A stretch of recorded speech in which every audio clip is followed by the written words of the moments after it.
Alright, what's up guys? It's Holy Sparked. I just wanted to make a video real quick on how to do pretty much maximum damage you possibly can as an Affliction Warlock on Heroic Azshara.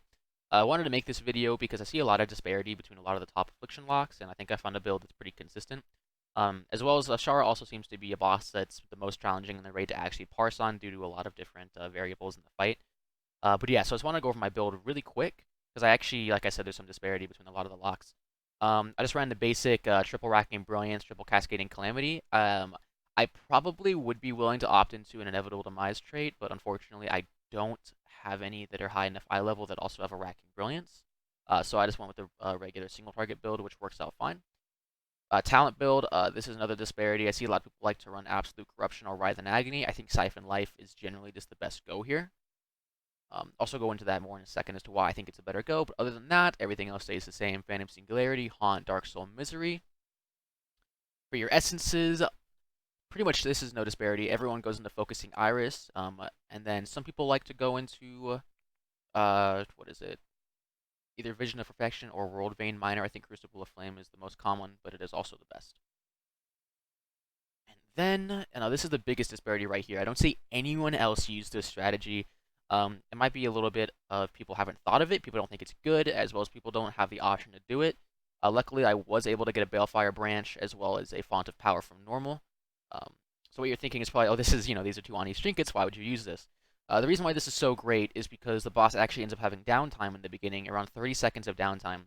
So it ends up making Ani's trinkets actually have more value because there's less uptime for trinkets like, Leviathan to have more consistent damage to catch up to Ani's trinkets.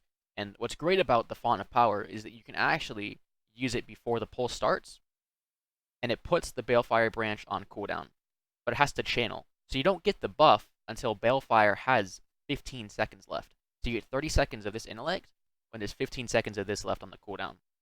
So that is why one of the reasons why Siphon Life is so great too in the opener. It gives you 2 extra GCDs on the 2 mobs before you cast your Dark Lair, meaning that Balefire branch is actually going to be up by the time you use your big dick death bolt, you just start going in, right? So as you can see, I end up having around 15k intellect.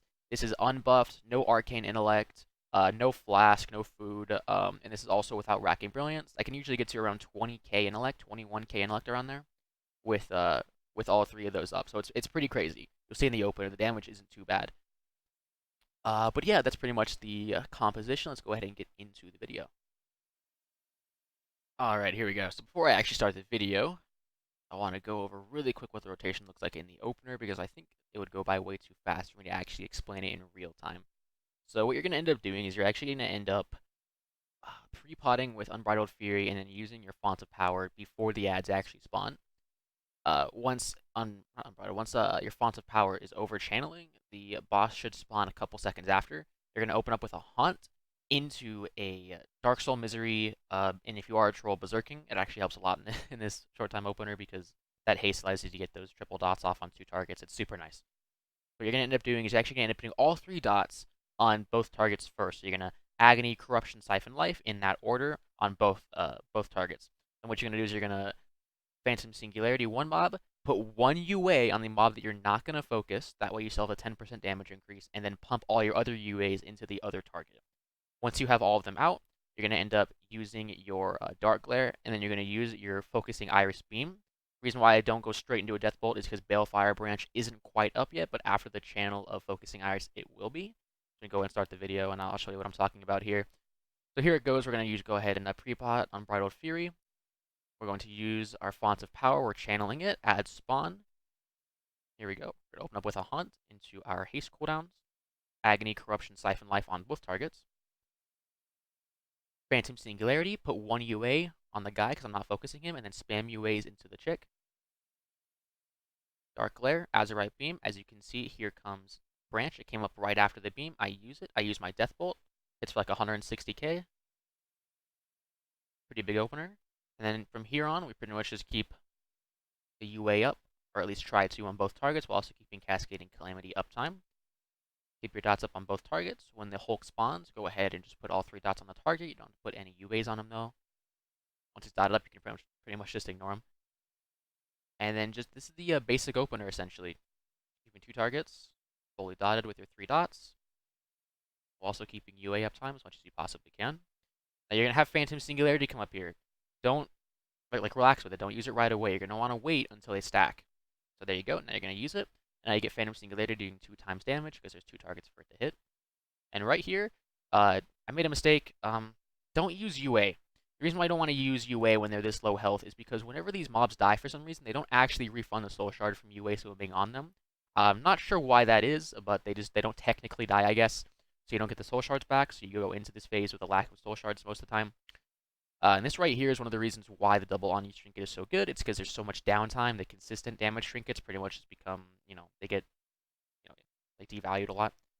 So we're just doing the decrees right now. You know how it is. Running in circles, waiting for her to spawn. I try and get closer to where her spawn point is by the time she gets down here so I can actually start hitting her. There she is. And right here, guys, you're going to have Balefire come up, right? It's a 1 minute, 30-second cooldown. So you want to use Balefire here. Use Balefire again. When you weigh on the target, do not use Phantom Singularity here, okay? Just keep your 3 dots up. Keep your Haunt up. Keep you weigh on the target. Keep Cascading Calamity uptime, but don't use Singularity. You're going to see why here in a moment. And also, don't use your Focusing Iris, right? You're using it for the ads that come out here in a little bit. This is where a lot of your damage is going to come from. Right now, we're just doing the basic rotation, like I said. Now, here come the ads, right? You're going to Phantom Singularity as soon as they spawn for the most damage and start Agony spamming them. Once they get to about halfway to the middle, channel your Focusing Iris beam and point it towards the other pack so you hit both packs. I did really good there. I got to like almost 40k, so it was really good. And then we're just doing the basic opener here. So we have 40 seconds until Dark Lair is up, so you might want to start saving your soul shards a little bit. And right now we're just doing the basic opener. Not basic opener, basic rotation rather. And what's great here is she's going to do the Arcane Detonation at 100 energy. And what's great about this is you can't hit the boss because you have to LOS. This is a perfect time to use Fonts of Power. So you'll see me use it here in a second. We start LOSing, LOSing, LOSing. I start channeling it. There it is. There it is. Now we have to wait 15 seconds for Branch to come up. So we're not going to use that Dark Lair Death Bolt for 15 seconds. But it's fine because we have a lot of GCDs we have to use here. Use all of our haste, Phantom Singularity, UA spam. I get 5 UAs. I Dark Lair. I cast 1 Shadow Bolt because Branch isn't up. I use Branch and then I Death Bolt.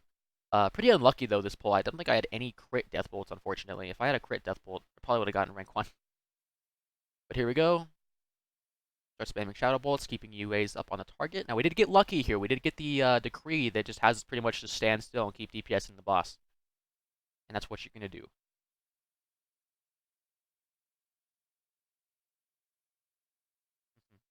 Easy, easy, easy. Keep going. Okay, now this is why people like to opt into the permanent corruption talent. Name can't come to mind right now. I'm not sure why. The reason why I personally don't like it is because as long as you don't overcap on shards here, it's really not that big of a deal.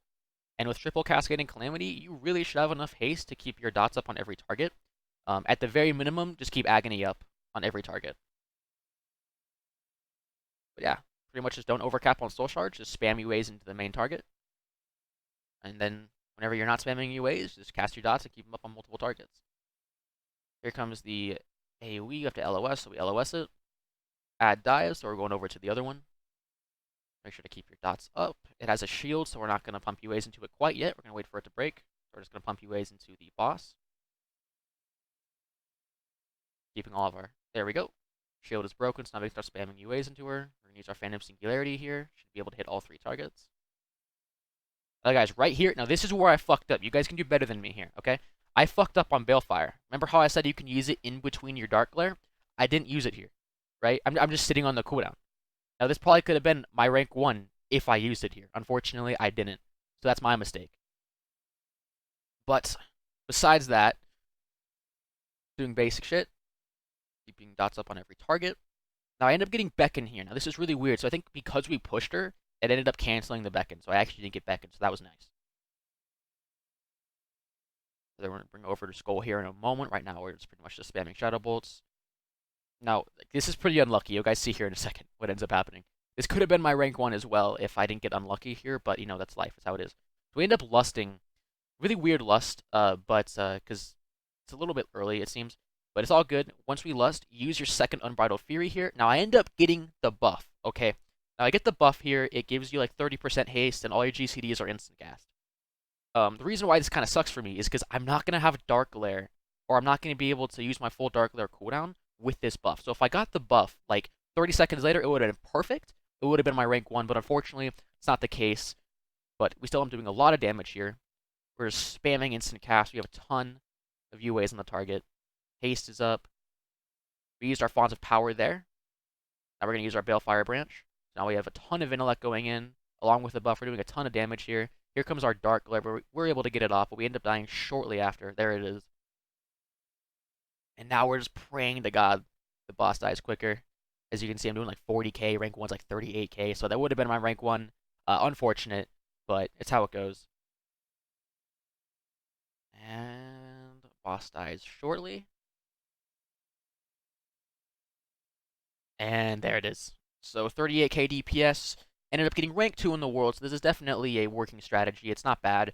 But yeah, if you are fortunate enough to have those two Ani trinkets at a decent eye level, I would definitely try it out on bosses like this, as well as bosses like the first boss that ended up being pretty short, as well as bosses with intermission periods. So, for example, Blackwater Behemoth is a really good one as well.